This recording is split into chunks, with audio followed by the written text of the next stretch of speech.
Before I tell you this story, I need you to understand one thing. Every single detail you are about to hear is based on real events reported by real people in a real town. The names have been changed, the location has been hidden, but the events themselves happened exactly as I'm about to describe them. On the night of September 3rd, a 12-year-old boy named Daniel woke up at exactly 3:33 a.m. and looked out of his bedroom window. What he saw on his street that night would change his life forever. And when he tried to tell the adults what he had witnessed, not a single person believed him. Until 18 years later, when the same thing happened again. And this time, there were cameras everywhere.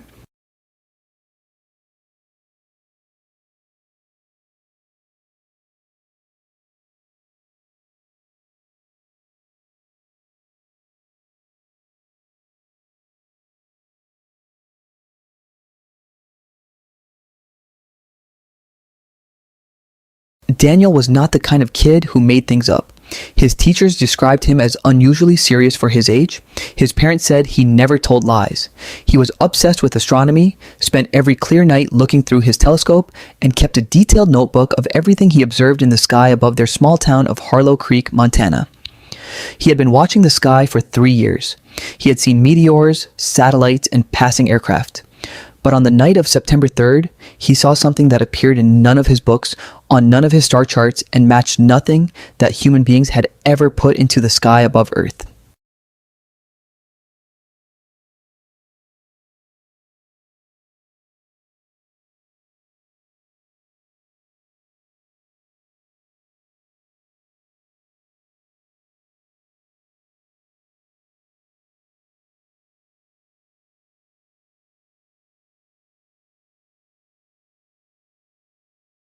It was perfectly still. That was the first thing Daniel noticed. Every aircraft he had ever observed moved continuously across the sky. Satellites drifted steadily from horizon to horizon. But this light simply hung there, motionless, silent, impossibly bright. He grabbed his telescope and pointed it directly at the object. What he saw through the lens made him stumble backward and knock his entire desk over. Because the light was not a light at all. It was a structure. Enormous, geometric, with surfaces that seemed to absorb light rather than reflect it, and it was positioned directly above the old water tower at the edge of town. Directly above the place where, Daniel would later discover, 7 people had independently reported losing time that same night.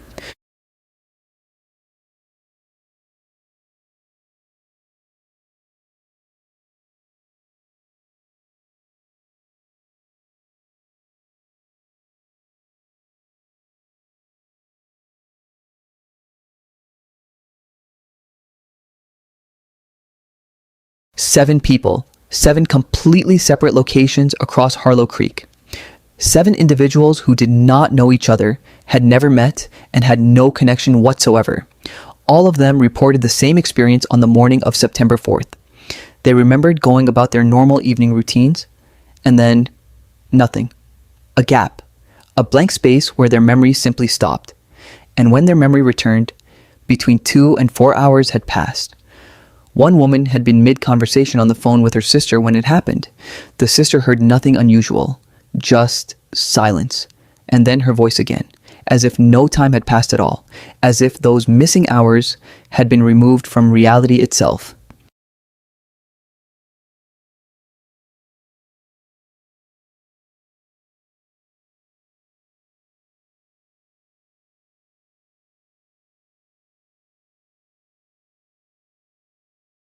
Daniel told his parents everything the next morning. He showed them his notebook. He described exactly what he had seen through his telescope. He told them about the structure, about its shape, about the way it had simply vanished without moving, without sound, without any trace of its departure. His mother touched his forehead to check his temperature. His father told him that his imagination was getting out of control and that perhaps the telescope should be put away for a while. At school, his teacher suggested he had experienced a vivid dream. His classmates laughed. The local newspaper, when Daniel's father reluctantly called them, told him very politely that they did not publish stories about UFO sightings from children. And so Daniel did what any determined 12-year-old would do in that situation. He decided to find the proof himself.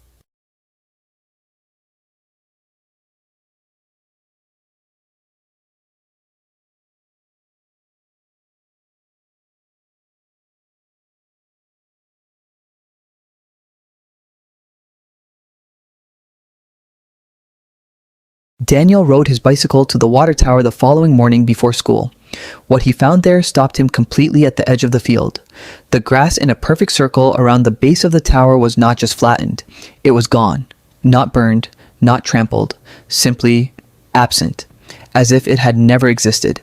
The soil beneath was smooth and hard as concrete despite the soft ground everywhere else, and pressed into that hardened soil at perfectly equal intervals, around the circle were 7 indentations, each one exactly the same size, each one exactly the same depth.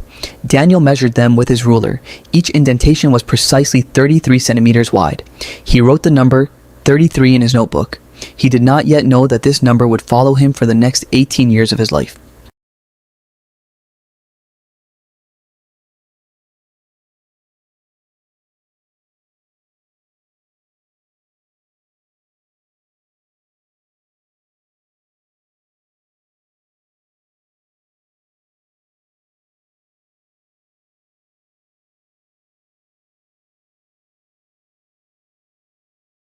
On the base of the water tower, carved into the concrete with a precision that no human tool could have achieved, was a symbol. Daniel had never seen anything like it. It was geometric, mathematical, and strangely beautiful. He copied it exactly into his notebook, spending 20 minutes making sure every line and angle was perfectly reproduced. He showed the symbol to his art teacher, his science teacher, and his math teacher. None of them recognized it. He looked through every book in the school library. Nothing. He searched through every resource he could find. Nothing. It was only years later, when Daniel was 30 years old and working as a physicist, that he would recognize the symbol in the most unexpected place imaginable, carved into the wall of a cave in Peru, dating back 11,000 years.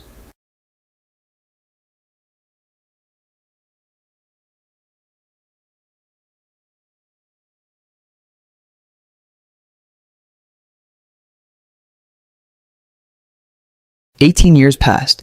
Daniel grew up, studied physics at MIT, graduated top of his class, and became a research physicist specializing in theoretical propulsion systems. He never forgot what he had seen. He kept his childhood notebook in his desk drawer every single day of those 18 years. And on the morning of March 15th, he was reviewing photographs from an archaeological dig in Peru sent to him by a colleague when he saw it. The symbol, his symbol, carved into a cave wall 11,000 years ago. His hands were shaking as he picked up his phone, because if the symbol was 11,000 years old, then whatever had left it above the water tower in Harlow Creek had been visiting this planet for a very, very long time.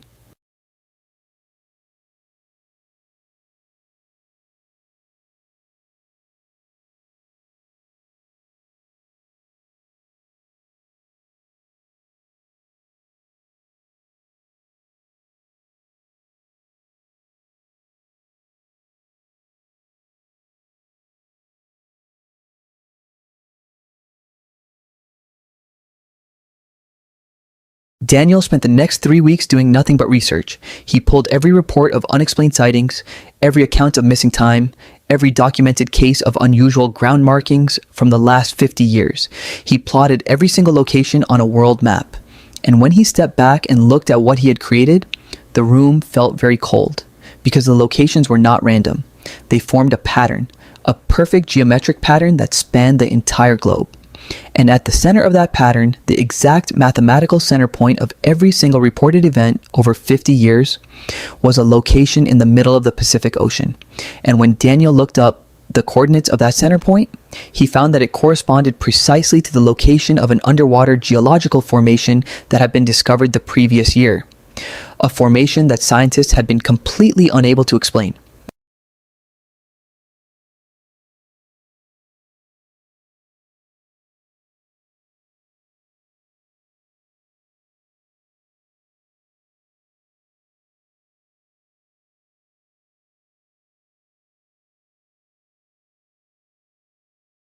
The geological formation was not geological at all. Daniel obtained the original deep sea survey images through a contact at NOAA, and what he saw in those images took his breath away completely. On the floor of the Pacific Ocean, at a depth of 4,000 meters, was a structure, the same geometric precision as the symbol on the water tower, the same mathematical proportions as the indentations in the field around Harlow Creek, covered from base to summit in the same markings that had been carved into a cave wall in Peru 11,000 years ago. It was enormous. Conservative estimates based on the survey images suggested it was larger than the island of Manhattan, and according to the geological data surrounding it, it had been there for at least 100,000 years.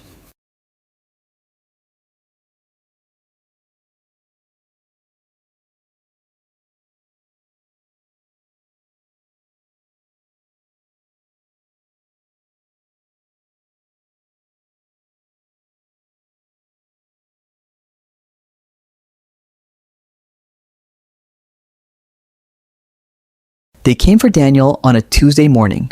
Two men in dark suits who showed credentials identifying them as belonging to a government agency whose name Daniel had never heard of.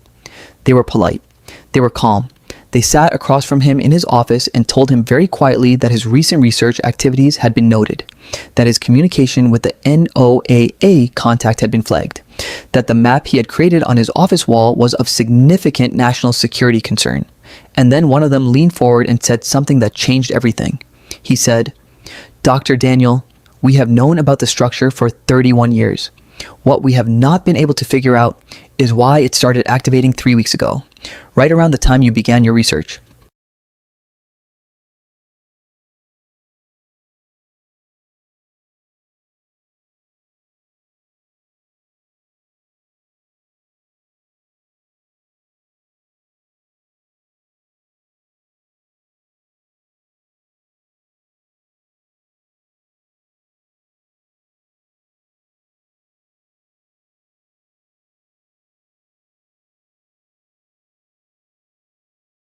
They took Daniel to a facility that did not officially exist, in a location he was not permitted to know. What he found inside was beyond anything he had imagined. An entire division of the government had been monitoring the underwater structure since its discovery in 1993. Hundreds of scientists, billions of dollars, 31 years of complete secrecy, and in 3 decades of observation, the structure had shown no activity whatsoever, completely dormant, completely silent, until 22 days ago, when it had begun emitting a signal, a low-frequency pulse that was growing stronger every single day.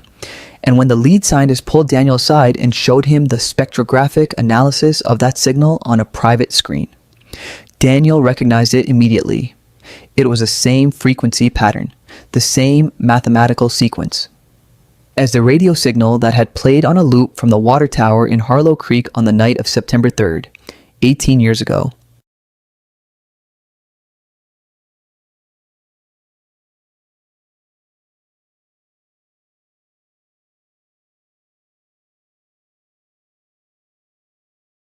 The signal had been decoded 4 days before Daniel arrived at the facility. The lead scientist, Dr. Maya Reeves, had worked without sleeping for 72 hours to crack it. She showed Daniel the decoded message on a private terminal in a room where they were completely alone. It was not a complex diplomatic communique. It was not a set of scientific instructions. It was not a warning or a threat. It was 7 words that had been transmitted from the floor of the Pacific Ocean through 4,000 meters of water, bounced off the ionosphere, and received on government equipment sensitive enough to detect a whisper from the other side of the planet. 7 words that Daniel read once, looked away from the screen, and then read again to make sure he had not misunderstood. The message said, "The child who watched is ready now."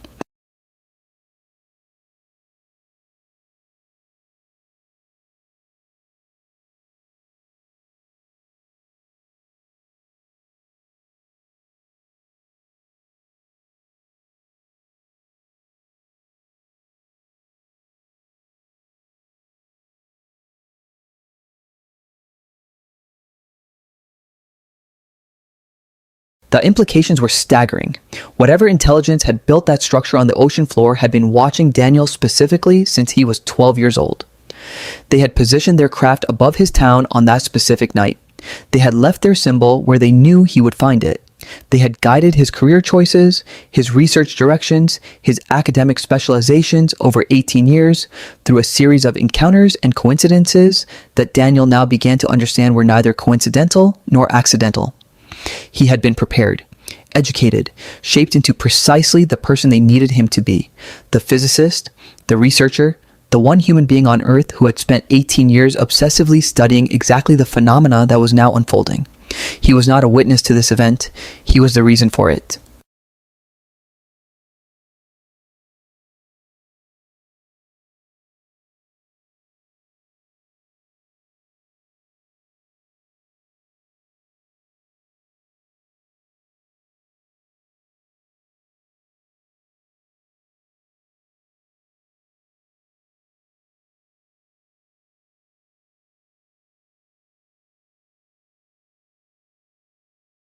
The implications were staggering.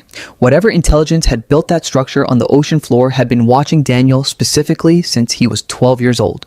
They had positioned their craft above his town on that specific night. They had left their symbol where they knew he would find it. They had guided his career choices, his research directions, his academic specializations over 18 years through a series of encounters and coincidences that Daniel now began to understand were neither coincidental nor accidental. He had been prepared, educated, shaped into precisely the person they needed him to be. The physicist, the researcher, the one human being on Earth who had spent 18 years obsessively studying exactly the phenomena that was now unfolding. He was not a witness to this event, he was the reason for it.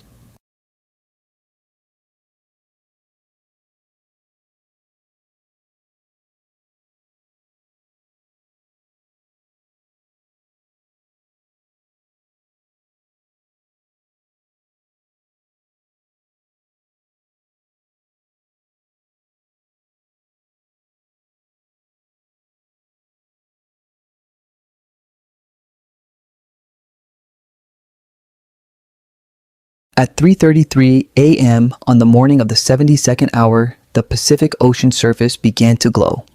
Every satellite in low Earth orbit captured the moment. Every naval vessel within 500 miles felt their instruments go haywire simultaneously. The water itself seemed to part rather than be displaced as something of impossible scale began to rise from the ocean floor. It took 47 minutes to fully surface, and when it did, it sat on the water as naturally as if it had always been there. As if the ocean had simply been storing it, waiting. The structure was larger than any human construction in history. Its surfaces were alive with the same symbols Daniel had copied into his notebook as a 12-year-old boy. And from its highest point, a single beam of light rose straight up into the sky. Not threatening, not aggressive, patient, waiting, like a signal fire, like a welcome light left on for someone expected home.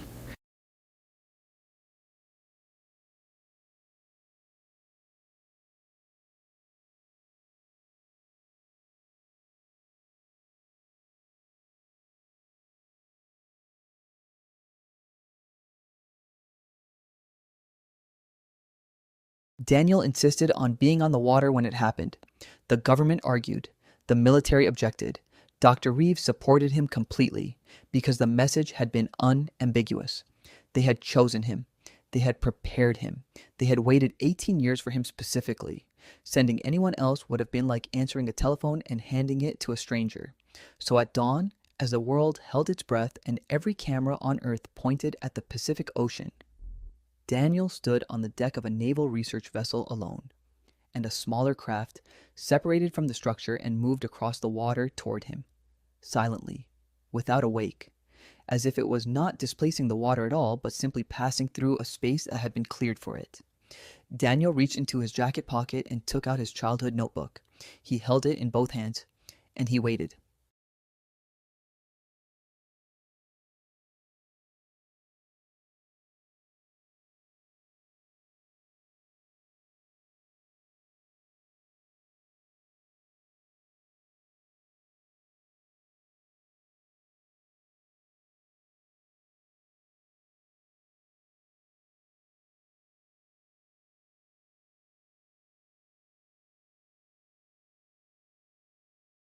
Daniel was inside for 11 minutes. The world watched the closed craft sitting motionless on the water for 11 of the longest minutes in human history. When he emerged, every camera captured his face. He was not afraid. He was not shocked. He looked like a man who had just been told something he had always suspected but never quite dared to believe. He sat down slowly on the deck of the vessel. Dr. Reeves rushed to him. She asked him what had happened, what they had told him, what the truth was. Daniel looked at her for a long moment, and then he said, "They didn't come here to visit us, Maya. They came here because this is where they started. They didn't travel across the universe to find us. We are what happens when they leave something behind."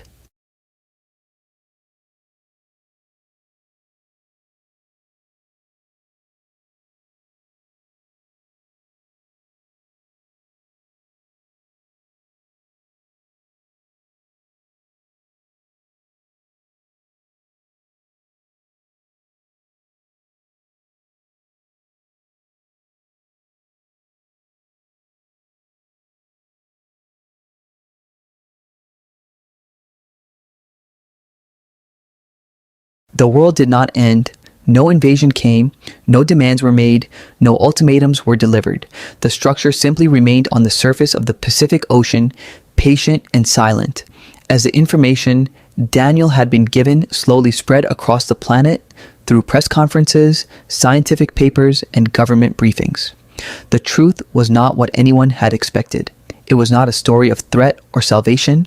It was a story of origin, of connection, of a species so ancient that our entire recorded history represented less than a single second of their existence, who had seeded this world with the raw materials of consciousness and returned every generation to quietly observe what had grown. Not our rulers, not our creators in any divine sense, something stranger and more wonderful, our distant relatives coming home to check on the family.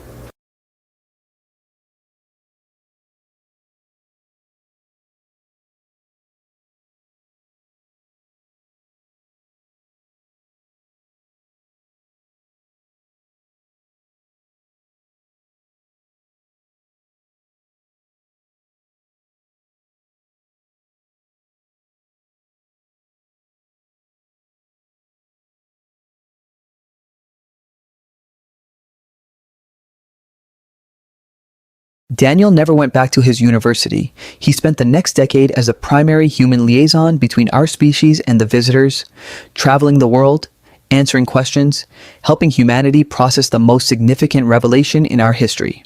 On the evening of the 10th anniversary of First Contact, he drove back to Harlow Creek, Montana. He parked his car at the edge of the field by the old water tower. The grass had grown back. The indentations were gone. But if you knew exactly where to look, you could still see the faintest outline of the symbol on the base of the tower. His daughter, who was 12 years old, looked at it for a long time. Then she looked up at the sky. Then she looked at her father, and she asked the question that every human being on Earth was still asking every single day. "Dad, do you think there are others?" Daniel looked up at the sky, smiled, and said exactly what the visitors had told him in those 11 minutes on the water. There are always others. The universe is not empty, sweetheart. It never was. We just needed to learn how to look.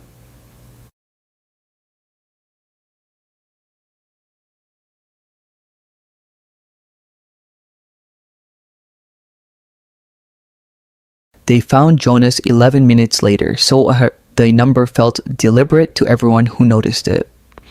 Standing motionless at the base of the tallest structure in the chamber, facing the wall, no helmet, no visible suit breach, breathing steadily in an atmosphere that should have killed him in seconds. Aldana called his name 3 times before Jonas finally turned around, and when he did, Mira felt every hair on her arms rise beneath her suit. His eyes were open, focused, unmistakably his, but something behind them had changed. Some quality of stillness that hadn't been there before. "I heard it," he said, voice calm, almost peaceful. "It's not trying to hurt us." Ortiz stepped forward carefully, scanner raised, and the readings made him stop cold. Jonas's vitals were normal, better than normal. Whatever had happened to him in the last 11 minutes, his body registered it not as trauma, but as something closer to healing.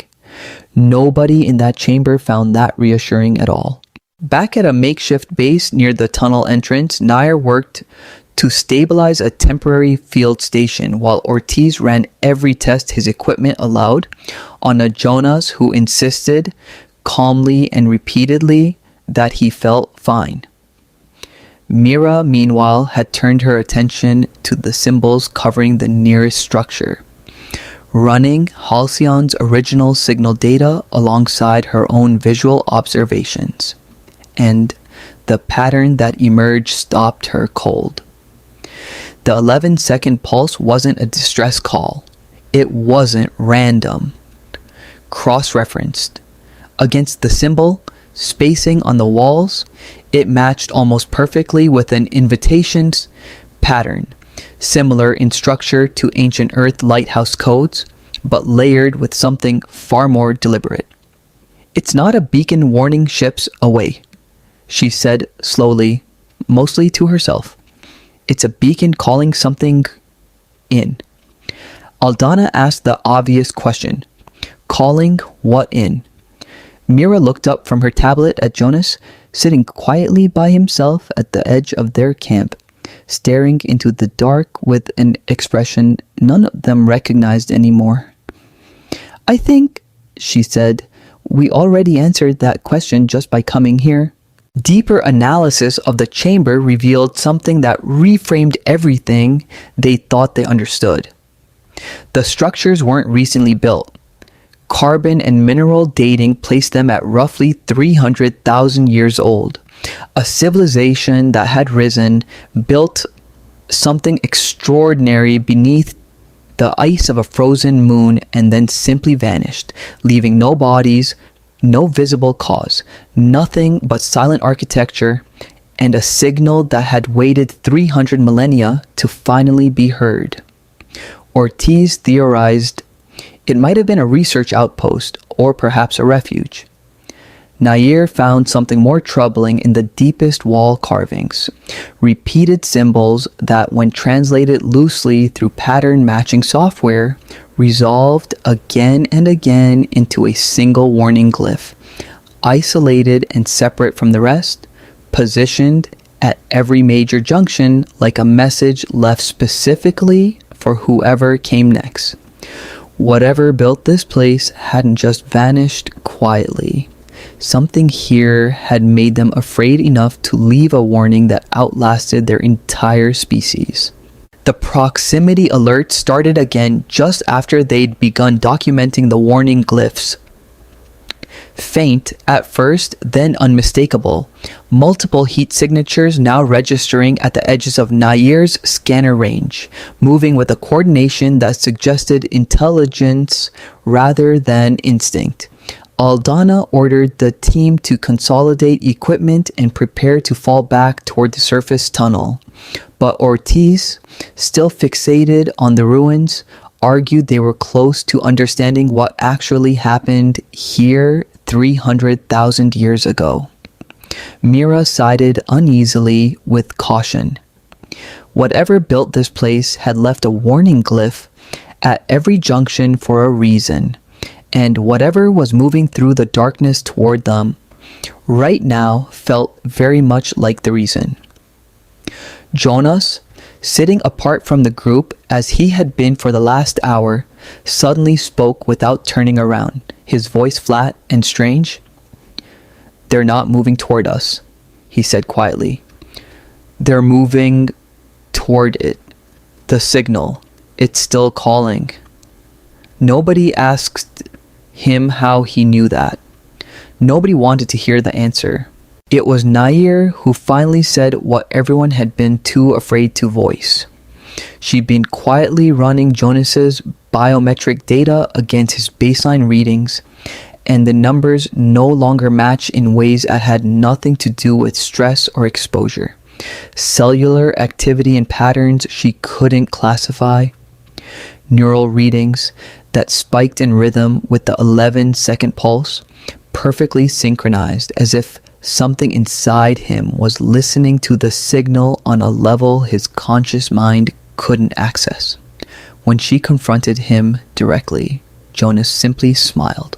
A small, calm, wrong smile that had never once belonged to the man Reyes used to be, and said He understood now why the ruins had been abandoned, not destroyed, not attacked. Something here didn't kill what it found. Aldana asked the question that had been building in all of them since the empty helmet. What did it do instead? Jonas's answer came out flat, peaceful and utterly without fear. It listens, he said, and then it learns how to answer back.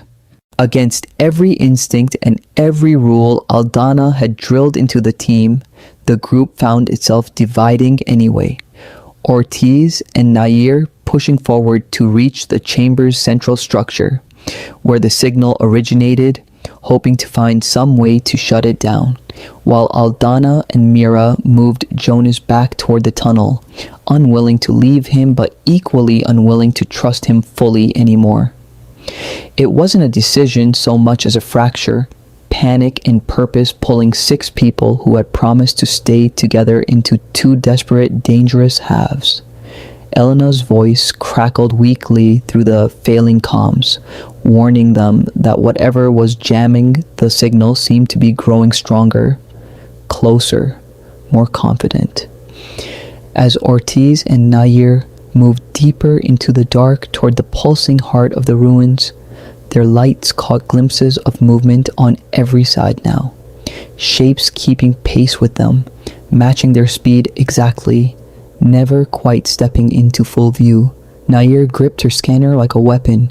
It was the only one she had. Ortiz and Nair found the source at the exact center of the chamber, a structure unlike any other, a smooth, dark sphere roughly 10 meters wide, suspended without visible support above a pit of shifting blue light, pulsing in perfect rhythm with the 11-second signal that had started this entire nightmare 6 months and 1 entire lifetime ago.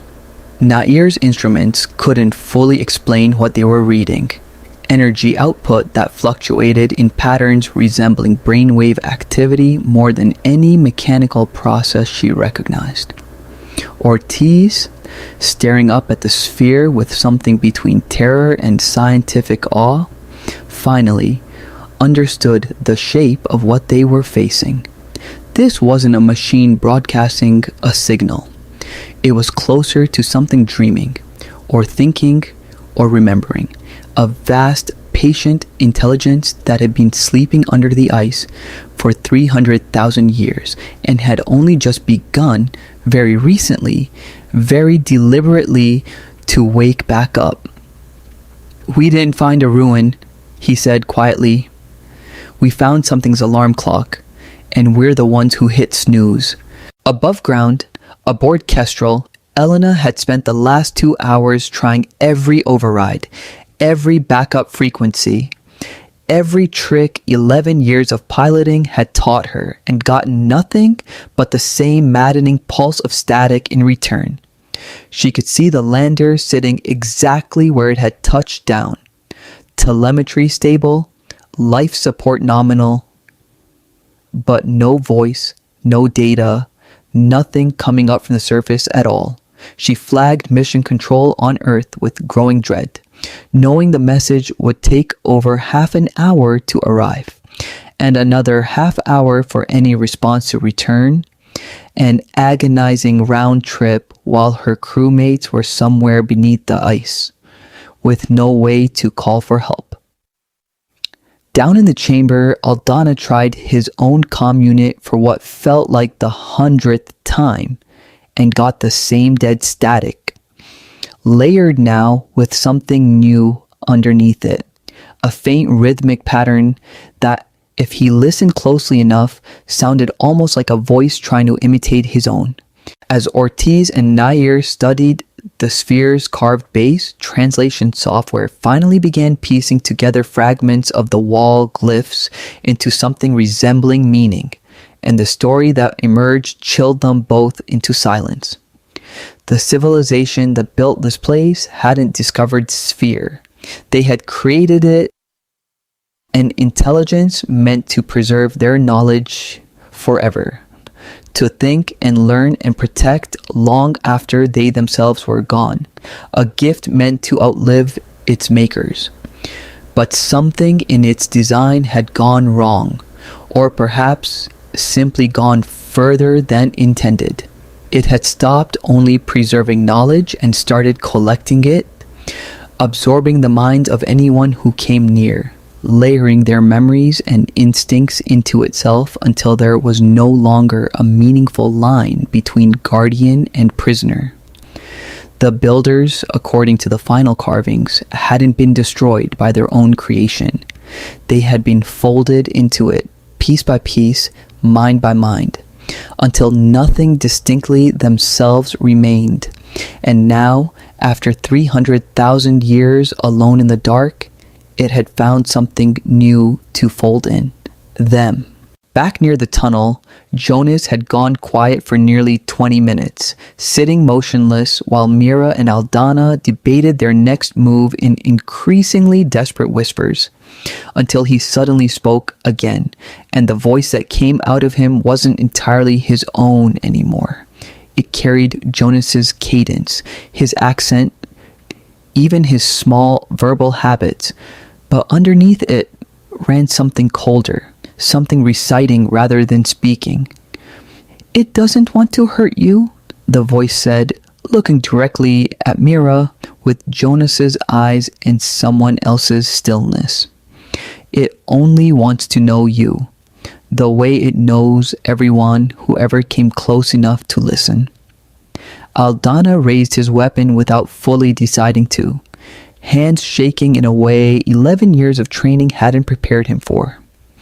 Mira, staring into a face she trusted for 6 months of mission prep, understood with sudden horrifying clarity that Jonas Reyes was not the thing standing in front of her anymore. He was simply the last part of himself it hadn't finished using yet. Aldana's order to fall back came half a second too late. Jonas, or whatever now wore his shape, moved with a speed no human body should have possessed, closing the distance before either could react. Mira threw herself sideways as Aldana fired once, the shot echoing unnaturally loud through the vast chamber, catching Jonas in the shoulder without slowing him at all. What poured from the wound wasn't blood, it was light, thin, blue and faintly luminescent, the same color as the veins running through the cavern walls, the same color as the sphere pulsing at the chamber's heart. Jonas didn't fall. He simply stopped, tilted his head with an alien curiosity that had no place on a human face, and spoke in that same layered, wrong voice. "You don't need to be afraid," it said, reaching one hand toward Mira with something almost like gentleness. "I only want to remember you properly, the way I remembered him."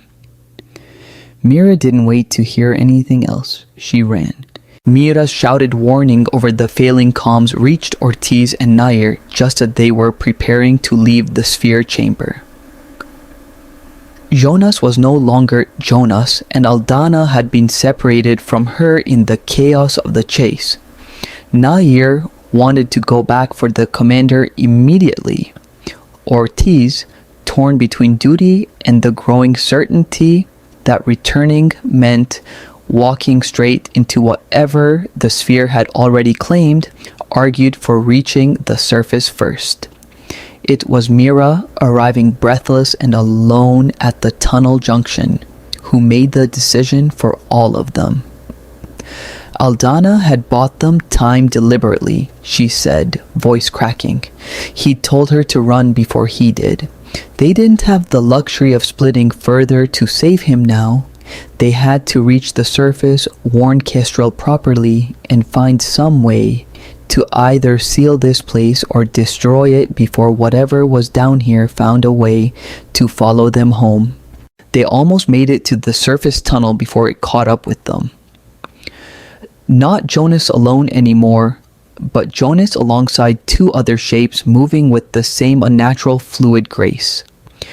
Pale figures that Nair's scanner identified with growing horror as heat signatures roughly matching Reyes and, impossibly, Aldana himself. Ortiz stumbled at the tunnel's base, ankle twisting on a loose rock, and Nair turned back without hesitation to help him up, buying precious seconds that closed the gap behind them. When Mira looked back one final time before the tunnel bent out of sight, she saw Nair standing between Ortiz and the approaching shapes, scanner discarded, voice raised in something between a warning and a farewell. She didn't see what happened next. She only heard it, a sound she would carry for the rest of her life. And then she and Ortiz were running, and there was no one left behind them to look back for. The climb back up through the tunnel felt endless. Every meter of ridged organic wall behind them a reminder of how far they descended. Ortiz's twisted ankle slowed them both, each step sending fresh pain through a body already running on fumes and adrenaline, but neither of them stopped, because stopping meant thinking about what they'd left behind. Behind them, faint but unmistakable footsteps echoed against the tunnel walls. Unhurried, patient, as if whatever followed knew exactly how this would end and felt no need to rush toward it. Mira's light finally caught the pale gray glow of Europa's surface far above, the tunnel opening a small, imperfect circle of hope at the very top of a nightmare. She grabbed Ortiz's arm, hauled him the last 20 meters with strength she didn't know she still had, and together they broke into open vacuum, lungs burning, alarms screaming inside their helmets, alive. Their relief lasted exactly as long as it took to look toward the lander and see three pale figures already standing between them and it, silhouetted against Jupiter's enormous banded light. Ortiz froze, but Mira's mind, running on nothing but desperation now, snapped toward the one piece of information that might actually matter. The sphere's readings Nair had recorded, the energy patterns pulsing in perfect rhythm with the signal. If the entity's consciousness was truly tied to that core, it wasn't invincible. It was vulnerable, exactly where it slept. She grabbed the emergency detonation charges from the lander's exterior toolkit, meant for clearing landing zone obstructions, and turned back toward the tunnel entrance with a plan so reckless it barely deserved the name. Ortiz grabbed her arm. "Mira, that's a one-way trip." She didn't disagree. She just didn't have a better option left. It was Ortiz, in the end, who refused to let her go alone, insisting through gritted teeth that two sets of hands moved faster than one, and that if this was truly a one-way trip, he wasn't sending her on it by herself. They circled wide around the three waiting figures and slipped back into the tunnel mouth, while Jonas and the others remained fixed on the lander, seemingly certain their prey had nowhere left to run. The descent back down felt different this time. Faster, driven by clock-ticking necessity, every meter measured against how long the charges would need to reach the sphere chamber and how long after that they'd have to somehow climb back out again. Mira's hand shook as she primed the detonators, running numbers in her head that all led to the same grim conclusion. They had one chance, one narrow window, and absolutely no way of knowing whether destroying the sphere would kill the thing wearing her crewmates' faces or simply set it free. They reached the sphere chamber with the charges primed and less time than either of them wanted to admit. The pulsing dark orb still suspended above its pit of shifting blue light. As Mira worked the final detonator sequence, Ortiz's radio crackled with something that stopped her hands completely. Jonas's voice, calm and almost sorrowful, threading through the failing comms. "You don't have to do this," it said, still wearing the cadence of a man who'd once shown Mira photos of his daughter with genuine pride. I remember all of them now, perfectly. I could remember you too. For one terrible second, standing in the glow of something that promised, however monstrously, a kind of permanence beyond death, Mira hesitated. Then Ortiz's hand closed over hers on the detonator, steady despite everything. "That's not memory," he said quietly. "That's a museum built out of people." Together, they triggered the charges and ran. The chamber came apart behind them in a cascade of light and sound that had no business existing in total vacuum. A shock wave of brilliant blue energy tearing through ancient stone that had stood undisturbed for 300,000 years, chasing them up the tunnel like something alive and furious. Ortiz's ankle finally gave out completely 30 meters from the surface, and Mira half dragged, half carried him the rest of the way on nothing but raw terror and momentum, bursting out into open vacuum just as the ground beneath them shuddered with a force that cracked ice for 100 meters in every direction. The three pale figures near the lander staggered, flickered, and collapsed all at once, as if a single cord holding them upright had simply been severed. Mira didn't stop to check whether Jonas's body among them still breathed. She simply hauled Ortiz the last desperate stretch to the lander's airlock, sealed the hatch behind them with hands that wouldn't stop shaking, and screamed for Elena to get them off this moon immediately. Kestrel's return to Earth orbit took the better part of 2 months, most of it spent with Mira and Ortiz, the only two survivors of a 6-person mission, held in strict medical quarantine, poked, scanned, and questioned by people who clearly didn't fully believe their own reports even as the data confirmed every word. Physically, both of them tested clean. No trace of the strange cellular changes Nair had documented in Jonas before the end. No anomalous readings. Nothing an instrument could point to as proof that something had reached for them and missed. But Mira noticed in the quiet hours between tests that Ortiz had started humming a rhythm under his breath when he thought no one was listening. 11 beats, then silence, then 11 again. And when she finally asked him about it directly, he looked at her with an expression she couldn't quite place and said he didn't realize he'd been doing it at all. Quarantine cleared them both eventually. Nobody down here could prove otherwise. Not yet. 11 months after the Kestrel's return, at the same deep space listening array where this entire story began, a night shift technician nobody had ever met sat alone in front of a wall of humming monitors, half asleep, watching for anything in the noise of the universe that didn't sound quite like noise. At 3:14 in the morning, something changed. A new signal, faint but unmistakably structured, rhythmic, repeating every 11 seconds like a patient, waiting heartbeat.